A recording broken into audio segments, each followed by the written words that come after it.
আৰু ইফালে নিশা বঙাইগাঁৱৰ জামদহা বেকাৰ চকত ভয়ংকৰ অগ্নিকাণ্ডৰ ঘটনা সংঘটিত হৈছে। অগ্নিকাণ্ডটোত 8খনকৈ দোকান ভস্মীভূত হোৱাৰ খবৰ লাভ কৰিছে এই মুহূৰ্তত।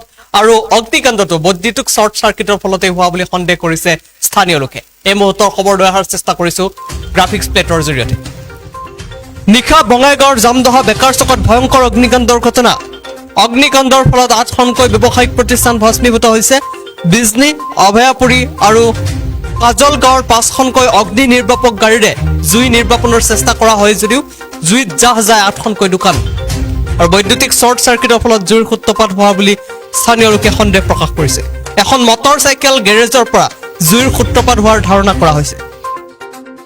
আৰু মানিকপুৰ থানাৰ অন্তৰ্গত 2 নং জামদহা বেকাৰ চকত থকা বাইকৰ গেৰেজ, চেলুন, 2খনকৈ বীজ ভাণ্ডাৰ, টেণ্ট হাউচ, ই ৰিক্সা গেৰেজ আৰু 2খন ফাৰ্ণিচাৰৰ দোকান সম্পূৰ্ণৰূপে ভস্মীভূত হয় অগ্নিকাণ্ডৰ ফলত।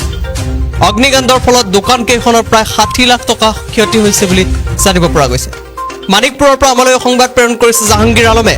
পুনৰবাৰ জনাইছো, নিশা বঙাইগাঁৱৰ জামদহাৰ বেকাৰ চকত ভয়ংকৰ অগ্নিকাণ্ডৰ ঘটনা। অগ্নিকাণ্ডৰ ফলত 8খনকৈ ব্যৱসায়িক প্ৰতিষ্ঠান ভস্মীভূত হৈছে। বিজনী, অভয়াপুৰী আৰু কাজল গাঁৱৰ 5খনকৈ অগ্নি নিৰ্বাপক গাড়ীৰে জুই নিৰ্বাপনৰ চেষ্টা কৰা হয় যদিও জুইত জাহ যায় 8খনকৈ দোকান।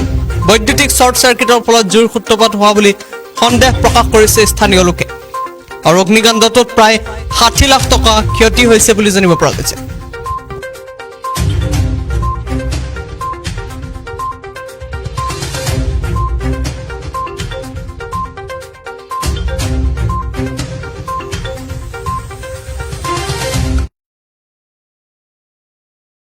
লগে অগ্নি নিৰ্বাপক বাহিনীক ফোন 8-9টামান দোকান আছে। প্ৰথম দোকানটো হ'ল বাইক গেৰেজ। প্ৰথম বাইক গেৰেজত জুই জ্বলিছে, মানে আমি অনুমান কৰিছোঁ মানে কাৰেণ্টৰ দ্বাৰা জুই জ্বলিছে।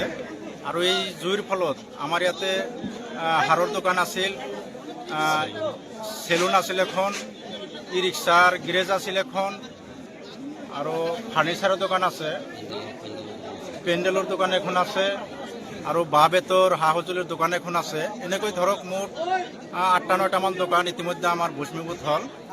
আৰু তাৰপিছতে আমি লগে লগে অগ্নি নিৰ্বাপক বাহিনীক ফোন কৰাৰ লগে লগে আহি ইতিমধ্যে জুই নুমাবলৈ সক্ষম হৈছে।